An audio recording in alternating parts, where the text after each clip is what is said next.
চেয়েছিলাম সকলে মন খুলে কথা বলুন এবং নতুন করে একটু খোঁজার চেষ্টা করি যে আমাদের দুর্বলতা কোন কোন জায়গায় আছে, সেই জায়গাগুলো চিহ্নিত করি, আগামীর জন্য এখান থেকে করণীয় নির্ধারণ করি। আমি আশ্বস্ত হয়েছি এবং মনে হয়েছে যতটুকু সময় বিভিন্ন গুরুত্বপূর্ণ ব্যক্তিরা কথা বলেছেন তারা মন খুলে কথা বলেছেন, এটা আমার বিশ্বাস। আমি তাদেরকে অভিনন্দন এবং ধন্যবাদ জানাই।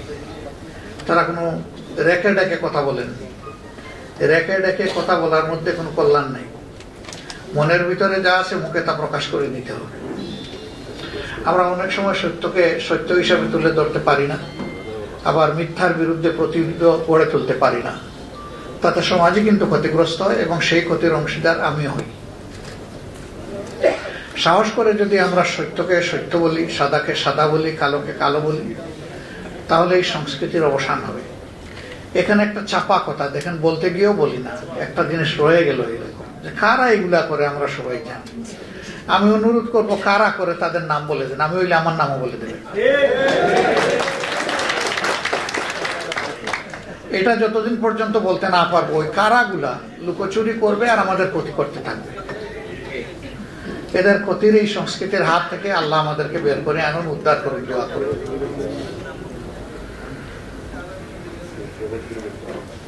যারা অন্যকে সম্মান করতে পারে তারাই প্রকৃত মানুষ। আর যে সম্মানের কাঙ্গাল হয়ে ফেরি করে তারা প্রকৃত মানুষ নয়। সম্মান চেয়ে নেওয়ার কোনো বিষয় না। সম্মান ভালোবাসা মানুষের হৃদয় থেকে বের হয়ে আসে এবং কারো কথায় ফুল ফুটলেই সম্মান এবং ভালোবাসা তৈরি হয় না। তাকে তার কাজ দিয়ে প্রমাণ করতে হয় যে তিনি তার কথার উপরে সত্যবাদী। যখন এটি হবে তখন সমাজের মধ্যে মানুষের আস্থা তৈরি হবে। যেমন এখানে গুরুত্বপূর্ণ ব্যক্তিরা বলেছেন যে আমাদের অনেকগুলো ন্যায্য দাবি অতীতে কোনো কোনো দল তাদের নির্বাচনী ইশতেহারের অন্তর্ভুক্ত করে জাতিকে তারা অঙ্গীকার করেছিলেন যে আমরা এবার ক্ষমতায় গেলে এগুলা বাস্তবায়ন করব। তো তারা বাস্তবায়ন করেননি। পরের বার আবার একই দাবি তারা সম্পৃক্ত করে বলেছেন আমরা বাস্তবায়ন করব। আসলে তারা খুব ভালো মানুষ, তারা এক কথার মানুষ, তারা তাদের কথা থেকে নড়েন না। এই করব কথাটা তারা বাদ দিতে চান না, করেছি এইটা বলতে চান না। একজন বয়স্ক লোককে তার বন্ধু জিজ্ঞেস করেছিলেন, বন্ধু তোমার এখন বয়স কত? তো উনি বলেছিলেন এই ধরো 60 হবে। বলে তোমার বয়স এখনো 60? তুমি সেই 10 বছর আগে বললা 60, 20 বছর আগেও বললা 60, এখনো বলতেছো 60, গেলা কি বলো তুমি? কয় ভাই আমি এক কথার মানুষ, কথা বদলাই না। এরা ওই রকমই এক কথার মানুষ হয়তো ছিলেন, ভদ্রলোকেরা এই জন্য কথা বদলান নাই।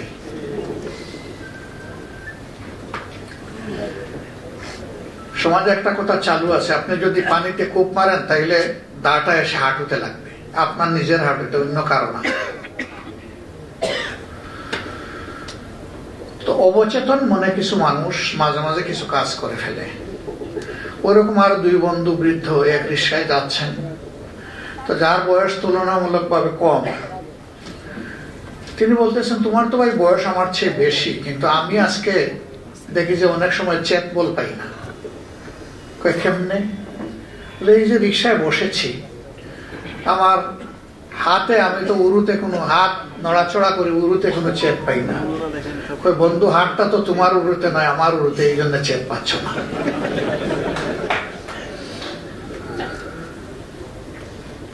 এরকম অবচেতন মনে অনেকেই নিজেকে হারিয়ে ফেলেন। কিন্তু সমাজের 2টা শ্রেণীকে হারিয়ে গেলে হবে না। একটা শ্রেণী হচ্ছে যারা রাজনীতি করেন, আর একটা শ্রেণী এই যে ক্যামেরা নিয়ে হাজির আছে। এই 2 শ্রেণীকে সমাজকে দেখতে হবে চতুর্দিক থেকে, নইলে তারা সমাজের উপরে সুবিচার করতে পারবেন না, ইনসাফ করতে পারবেন না। তারা যদি একদিক থেকে দেখেন, 3 দিক তাদের দৃশ্যের বাইরে থেকে যাবে। রাজনীতিবিদরা 4 দিক থেকে দেখার দাবি করেন, কিন্তু অনেকেই 4 দিক থেকে দেখেন না। তারা একদিক দেখেন। সেই দিকটা হচ্ছে নিজের দিক। আর অন্যের দিকটাও যদি দেখতেন তবুও কিছু দেখতে পারতেন। এই রাজনীতি নিয়ে দুনিয়া থেকে আমরা যাব না, রাজনীতি দুনিয়ার সারফেসে উপরিভাগে থেকে যাবে, কিন্তু কথা থেকে যাবে। কোন লোক তার রাজনৈতিক জীবনে কি করেছেন, ভালো হলে মানুষ তাকে অবশ্যই তার মৃত্যুর পরে স্বতঃস্ফূর্ত মনে প্রশংসা করবে, তার জন্য দোয়া করবে। আর মন্দ হলে বলবে যে এক যন্ত্রণা থেকে আল্লাহ আমাদেরকে মুক্তি দিয়েছে। এটা মানুষের ন্যাচারাল মানসিকতা। আমরা এমন রাজনীতি করতে চাই না যে সামনে এসে আমাকে সম্মান করবে আর পিছনে গেলে গালি দিব, ওই রাজনীতিটা আমরা করতে চাই না। বরঞ্চ আমরা সেই রাজনীতিটা করতে চাই, সামনে আসলে আমাদের পরম বন্ধুরা আমাদের দোষগুলা চোখে চোখ রেখে আমাদেরকে বলে দেবে। এইটা আপনাদের কাছে আমরা আশা করি না। আমরা আপনাদের মাঝে এটা দেখতে পাচ্ছি। আর যদি ভালো কিছু তাকে বাইরে গিয়ে প্রশংসা করবে, আমার সামনে না। এই রাজনীতিটা যদি আমরা সমাজে আসলেই কালচার করতে পারি, চালু করতে পারি, সমাজ যন্ত্রণা থেকে বের হয়ে আসবে। এখন আমরা অনেককেই সামনাসামনি প্রশংসা করি, কিন্তু আসলে অন্তর থেকে তাকে ভালোবাসি না। এটি একটি মেকি বই প্রকাশ। সেই প্রকাশটা হোক কর্মের মাধ্যমে, অন্তরের গভীর থেকে। তাইলে সমাজ বদলে যাবে ইনশাআল্লাহ। মাগুরার একটা পরিবারের কথা বলা হয়েছে। আমি কেবল বরগুনা, আমি কেবল মাগুরা থেকে অনুরূপ আর একটা হৃদয় বিদারক ঘটনা ভিজিট করে ফিরছিলাম। রাস্তায় হঠাৎ করে কোনো মেইন স্ট্রিম মিডিয়া নাই, এই খবরটা মেইন স্ট্রিম মিডিয়া আসলোই না, যেন এরা মানুষই না। সোশ্যাল মিডিয়ায় দেখলাম, আবার সোশ্যাল মিডিয়াকে সবসময় বিশ্বাসও করা যায় না। আমি বলি যে ফেসবুক কখনো ফেসবুক ঠিক আছে, আবার কখনো ফেক বুক হয়ে যায়। মিথ্যা সংবাদ দিয়ে মানুষকে বিভ্রান্ত করে এরকম বহু খবর চলে আসে। এমনকি সুপার এডিট করে মানুষকে একেবারে জবাই করে দেওয়া হয়, সেটাও আসে। তো দেখলাম যে এরকম একটা ঘটনা বরগুনায় ঘটেছে। ৫ম শ্রেণীর একজন ছাত্রী, তার উপরে অত্যাচার করা হয়েছে। বাবা তার প্রতিকার চেয়ে আদালতে মামলা করেছে, থানায় মামলা করেছে। ঘটনাটা একই গ্রামের ভিতরে। যারা তার ক্ষতি করেছে তারা খুব দাপটশালী, সচ্ছল। আর ইনি মুরগি যে বিক্রি করে এইরকম একটা দোকানের কর্মচারী, ওই মেয়েটার বাবা। কেন তিনি মামলা করলেন? এই অপরাধে তাকে খুন করেছে। মাগুরাটা আমরা সবাই জানি, এটা নিয়ে অনেক হইচই হয়েছে, কিন্তু এটা নিয়ে কোনো শব্দ নেই। আমি আমার সংশ্লিষ্ট এলাকার লোকদেরকে জিজ্ঞেস করলাম, এরকম কিছু আপনারা জানেন কি? তারা বললেন যে আমরা শুনেছি। আমি বললাম গো এট ওয়ান্স, আমাকে খবর জানান কি হয়েছে সেখানে। তারা গেলেন, একটা করুণ অবস্থা বর্ণনা করলেন। আমি তাদেরকেও কিছু জাকুনি দিলাম, বকুনি দিলাম যে আমি এখানে 150 মাইল দূর থেকে জানতে পারলাম, আপনারা 1.5 মাইল দূর থেকে জানলেন না কেন? এটা তো আপনাদের নৈতিক দায়িত্ব ছিল। এবার আমি পরের দিন ওই দিকে রওনা দিলাম। আমার কিছু কাজ ছিল, সেটা স্থগিত রেখে আমি গেলাম। আমি যাওয়ার আগে সাংবাদিক বন্ধুরা তারা বাড়ির উঠান নিজেদের দখলে নিয়ে এনেছে। আমি গিয়ে হাত জোড় করে বললাম, একটা মেয়ের ইজ্জত ক্ষতিগ্রস্ত হয়েছে, তার বাবা নির্মম ভাবে নিহত হয়েছে। আমি হাত জুড়ে আপনাদেরকে অনুরোধ করি, আপনারা সামনের রাস্তায় যান। আমি এখানে আপনাদের সাথে কথা বলে আপনাদেরকে কষ্ট দেব না। আর এই পরিবারের ইজ্জতে আর একটা পালক সেখানে যোগ হোক, এটা আমি চাইব না। ইজ্জতের পালক, আপনারা মেহরবানি করে আমাকে সাহায্য করেন। আমি ধন্যবাদ জানাই। আর বেশি বলতে হবে নাই, তারা সবাই চলে গেছে। আমি ঘরের ভিতরে যখন ঢুকি, 2 জন সঙ্গীকে সাথে নিয়ে ঢুকছি, বাকিদেরকে আমি এলাও করি নাই। আমি বলেছি প্রত্যেকটা মানুষের ইজ্জতের বিষয় আছে, আমি তাদেরকে মানুষের মুখোমুখি করতে চাই না। আমিও যদি উপস্থিত না হয়ে কাজটা করতে পারতাম, সেটি আমার কাছে সম্মানের অর্থ ভালো লাগতো, কিন্তু এটা সম্ভব না। আমাকে তাদের অবস্থাটা এসেস করার জন্য যেতে হবে। একটা পর্যায়ে মাত্র একজন সঙ্গী রেখে আমি দ্বিতীয় জনকে বলছি আপনিও চলে যান। তাদের কথাবার্তা শুনলাম, দেখলাম, ঘর দুয়ারে শেষ করলাম, প্রত্যেকটা রুমে ঢুকলাম তাদের অনুমতি নিয়ে একটা একটা করে। তারপরে আমার করণীয়টা আমি ঠিক করলাম ওখানে দাঁড়িয়ে, যে আমার কি করণীয়, আমার প্রিয় সংগঠনের কি করণীয়। তো মহিলা বিলাপ করতেছিলেন, যিনি বিধবা হয়েছেন, নির্যাতিত মেয়েটির মা। তিনি তার মেয়েটিকে আমার সামনে আনতে চাইলেন। আমি বললাম প্লিজ তাকে আমার সামনে আনবেন না, এটি তার বড় মেয়ে। আর একটা মেয়ের বয়স 3.5 বছর, আর একটা কুলের শিশু 2.5 মাস।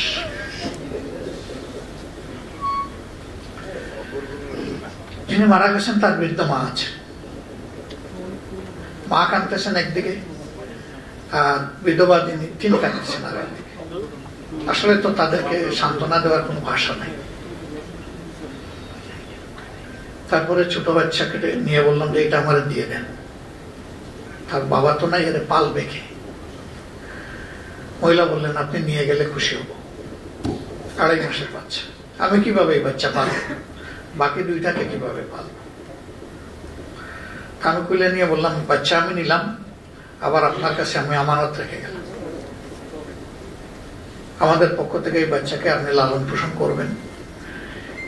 এই বাচ্চা আপনার বাকি 2 বাচ্চা, এটা যেহেতু সর্বকনিষ্ঠ, সে যতটুকু লেখাপড়া করতে চায় পূর্ণ বয়স্ক না হওয়া পর্যন্ত, তার বিবাহ হওয়া পর্যন্ত আপনার পরিবারের দায়িত্ব আমরা নিলাম। শুধু দোয়া করবেন আমরা যেন এই সিদ্ধান্ত বাস্তবায়নে কখনো কোনো কমতি না করি। আমি তাদের মাসিক আয় কি ছিল সর্বসাকল্যে এটাও জানার চেষ্টা করেছি। একটা পরিমাণ অর্থ দিয়ে বলেছি এটি 3 মাসের, এটা আপনার হাতে রাখেন। 3 মাস পরে প্রতি মাসের 1ম তারিখ আপনাদেরকে আমাদের লোকেরা পৌঁছে যাবে, এবং আমাদের দায়িত্ব আমরা পালন করব। এরকম কয়টা পরিবারের দায়িত্ব আমরা নিতে পারবো, আর কয়টা পরিবারের খোঁজখবর আমরা জানি?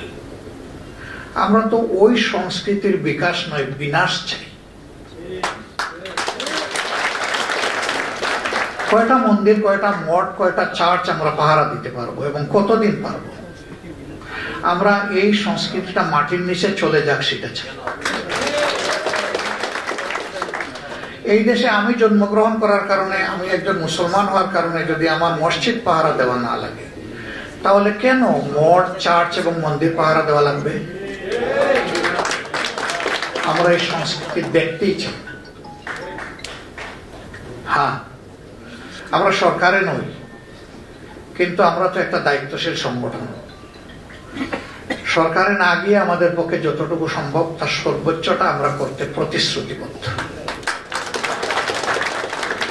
আর যদি জনগণের ভালোবাসা, সমর্থনে, আস্থায় কোনোদিন এই সংগঠন যায়, তাহলে এটি হবে আমাদের রাষ্ট্রীয় পবিত্র দায়িত্ব।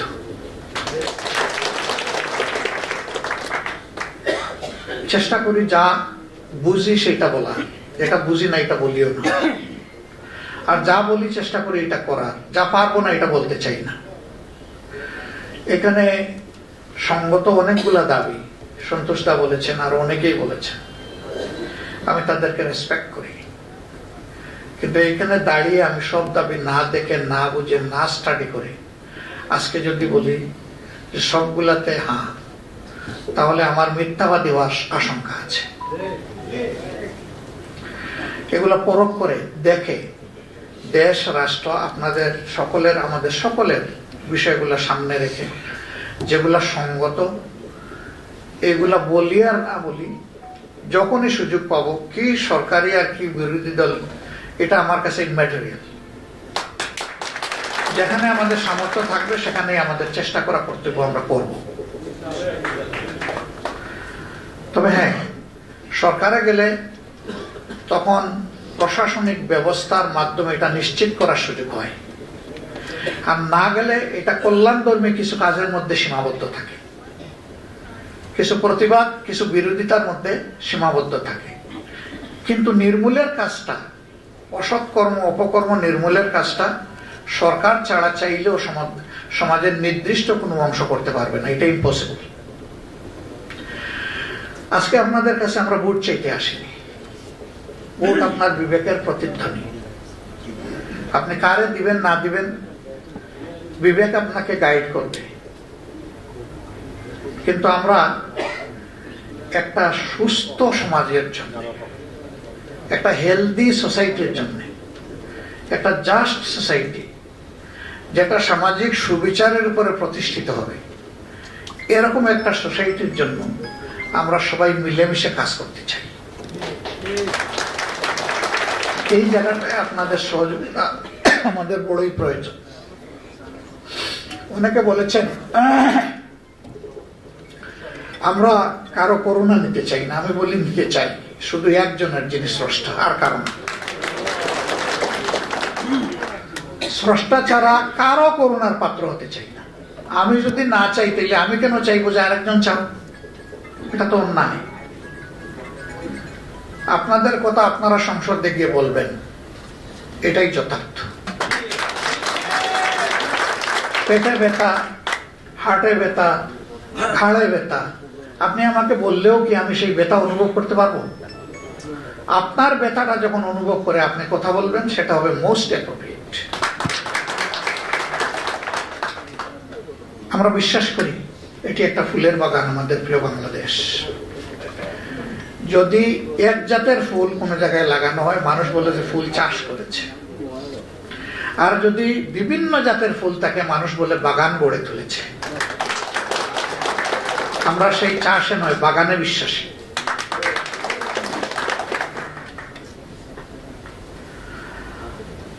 আমরা আমাদের ফুলের বাগান কোন বুতুম পেঁচার নষ্ট করুক, এটা আমরা চাই না। এই বাগান পাহারা দেওয়ার দায়িত্ব আমাদের সবার।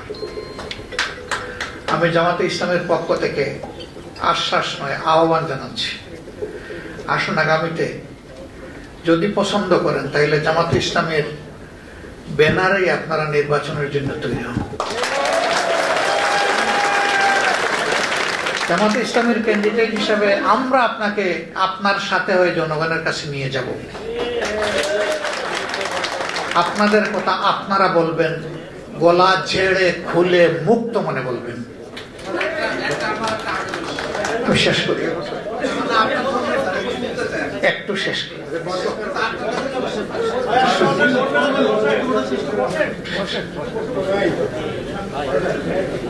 হ্যাঁ, আপনারা আসলে মোস্ট ওয়েলকাম।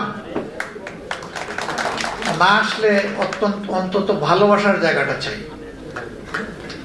এবং সেটা কোনো ব্যক্তির জন্য না, কোনো দলের জন্য না, আপনার নিজের জন্য এবং আপনার প্রিয় দেশের জন্য।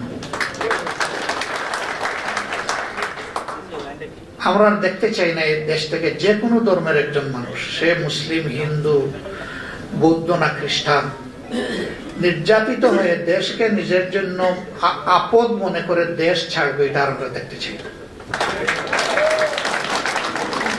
অতীতে যারা এরকম আপদ মনে করে জালিমদের হাতে নির্যাতিত হয়ে দেশ ছেড়েছে, আমরা তাদেরকে আমাদের দেশে ফিরিয়ে আনতে চাই। তার নিজের জন্মস্থান, তার অধিকারের জায়গায় সে আসুক, কোনো অসুবিধা নেই। এটা থেকে যদি এরকম একটা পরিবেশ সৃষ্টি করতে পারি, সারা দুনিয়া এটা থেকে শিক্ষা নেবে। আমরা কি সারা দুনিয়ার শিক্ষা সারা জীবন শুধু অনুসরণ করব? আমরা কোনো উদাহরণ সৃষ্টি করতে পারি না? সে উদাহরণটা হোক মানবতার উদাহরণ। যদি আমি চিকিৎসক হওয়ার কারণে কেউ আমাকে সংখ্যালঘু না বলে, তাইলে আপনি হিন্দু হওয়ার কারণে আপনাকে সংখ্যালঘু বলবে কেন? আমরা ধর্ম এবং পেশার ভিত্তিতে সমাজের এই ডিভিশনকে আমরা ঘৃণা করি। ঘৃণা, মানুষকে মানুষ হিসাবে দেখতে হবে, আমরা তার পক্ষে। আমার এই বক্তব্যে কতজন যে খেপবে আমি জানি না। আপনারা নিশ্চিত থাকেন, আমাদের এই মিডিয়ার ভাইয়েরা যেটা পছন্দ হয় ওইটাই এক পিস উঠাই দিবে আমার ব্যাপারে। আপনারা মন খারাপ করবেন না, কারণ আপনারা এটা করে থাকেন। তখন দেখবেন যে আমার দিকে তীর, নেজা, বলনম, বর্ম, খঞ্জর সব চলে আসছে। পারলে বুতা কামান দিয়ে আমার দিকে গুলি ছুড়বে, ছুড়ো। বিশ্বাস করেন আমি এগুলোর পরোয়া করি না। আমি পরোয়া করি আমার বিবেককে। আমার বিবেক যা হা বলবে আমি তা বলবো, যা না বলবে আমি এটা বলবো না। কেউ আমাকে বাধ্য করলেও আমি বলবো না, আর কেউ আমাকে নিষেধ করলেও যা বলার আমি তাই বলবো। এখন যদি জামাত ইসলামেরও পছন্দ না হয় আমারও বেশ করে দিতে পারে, কোনো অসুবিধা নেই, কিন্তু আমাকে চলতে হবে আমার বিবেকের আলোকে। কিছুদিন আগে বাংলাদেশে কিছু ভাঙচুর হয়েছে। আমি একটা স্ট্যাটাস দেওয়ার পরে এরকম আমার উপরে আক্রমণ শুরু হয়েছিল। আমি সেদিন বলেছিলাম আমি এই আক্রমণের তোয়াক্কা করি না। আমি যা দেশের জন্য জাতির জন্য ভালো মনে করেছি আমার বিবেকের জন্য আমি তাই লিখেছি, ভবিষ্যতে আমি লিখব। আমি কোনো বিশেষ গোষ্ঠীকে বয় করে বা কাউকে খুশি করার জন্য আমি এটা লিখি নাই। আমি লিখেছি আমার আল্লাহকে ভয় করে, যে আমার বিবেক আছে, আমি যদি বিবেক অনুযায়ী এক না করি আমি আমার আল্লাহর কাছে জবাবটা দিব কি? কেউ যদি অপরাধী হয় তার বিচার হোক, শাস্তি হোক, কিন্তু আমি কে তাকে শাস্তি দেওয়ার? তার জন্য বিদ্যমান সমাজের বিচার কাঠামো আছে, যেটাই থাকুক ওখানে যাবে এটা রেফার করে। আমি তো কোনো মবের পক্ষে নাই, মবকে আমি এলাও করবো না। আমার ডিকশনারিতে এমন কোনো কাজ নাই যেটা অন্যের সন্তান করলে এটা সন্ত্রাস, একই কাজ আমার ছেলে করলে এটা সাহস, আমি এটা মনে করি না। আমার ছেলে যদি একই কাজ করে সেও সন্ত্রাসী। হ্যাঁ, ছেলে আর বাপ এক না হইতে পারে, দুইজনের দর্শন ধর্ম আলাদা হয়ে যেতে পারে, এটাই দুনিয়ার বাস্তবতা, এটা মেনে নিতে হবে আমাকে। কিন্তু আমি একই বিষয়কে দুইভাবে দেখব, এটার নাম সুবিচার নয়। বাংলাদেশ জামাত ইসলামী সেই মানবিক সমাজের জন্য লড়াই করছে। যদি আমাদের কাজের সাথে কথার মিল দেখেন আমরা আপনাদের সহযোগিতা চাই, কিন্তু কাজের সাথে যদি কথার মিল না দেখেন আপনারা আমাদের কাছে আসবেন, আমাদের কাছেও আপনারা আসবেন না যদি গরমিল দেখেন। বরঞ্চ আসার আগে আমাদেরকে আঙ্গুল দিয়ে ইন্ডেক্স ফিঙ্গার পয়েন্ট করে বলবেন আপনি বলেছিলেন এই করছেন। এই সহযোগিতা আপনাদের কাছ থেকে আমরা চাই। পারবেন না? আমরা যদি ভুল করি চোখে চোখ রেখে বলবেন না, আমাদেরকে বলে দিবেন। অন্য কেউ এলাও করুক না করুক, আমরা এলাও না, আমরা ওয়েলকাম করে গেলাম, আমরা অভিনন্দন জানাবো। আমরা বিশ্বাস করি সে আমার বন্ধু নয় যে আমার ভুল আড়াল করে আমার সামনে আর গিয়ে বলে অন্যের কাছে, বরঞ্চ সেই আমার প্রকৃত বন্ধু যে আমার ভুলটা আমাকে ধরে দিয়ে সাহায্য করে। আমরা আপনাদের কাছ থেকে সেই বন্ধুত্ব, সেই ভালোবাসাটা চাই। আপনারা আমাদেরকে সাহায্য করবেন। আসুন আবারও আমাদের স্লোগান হোক, দেশ আমাদের প্রিয় দেশ, জাতি নয়, ধর্ম নয়, বর্ণ নয়, গোষ্ঠী নয়, গোত্র নয়, সবাই মিলে আমরা বাংলাদেশি, এবং সবাই মিলেই সবগুলো হাতকে একত্রিত করে আমরা বাংলাদেশকে গড়ব। এখানে পলিট্রোক্রেসি নয়, এখানে মেরিট্রোক্রেসি ফাংশন যেন করে। এই স্লোগান অনেকেই অতীতে দিয়েছেন, কিন্তু হ্যাঁ, মেধাবীদের সংকুলান করে দেব দিয়েছেন নিজের দলের মেধাবীদেরকে, বাকিরা আর কেউ মেধাবী না। এখানে দল ধর্মের ঊর্ধ্বে উঠে মেধাও যেন ইনসাফের ভিত্তিতে নির্ধারিত হয়, যেটা অনেকে আফসোস করে গেছেন। কোনো আমলেই ডিসক্রিমিনেশন হোক, এটা আমরা চাই না। আমরা চাই যে ডিসপেরিটির এগেইনস্টে পেরিটিটা এস্টাবলিশ হোক আমাদের সমাজে। আপনারা কষ্ট করে এসেছেন, মন ভরে কথা বলেছেন, দীর্ঘক্ষণ বসে কথাও শুনেছেন। আমি আয়োজকদের পক্ষ থেকে, আমাদের প্রিয় সংগঠনের পক্ষ থেকে আপনাদেরকে অভিনন্দন জানাই, কৃতজ্ঞতা জানাই।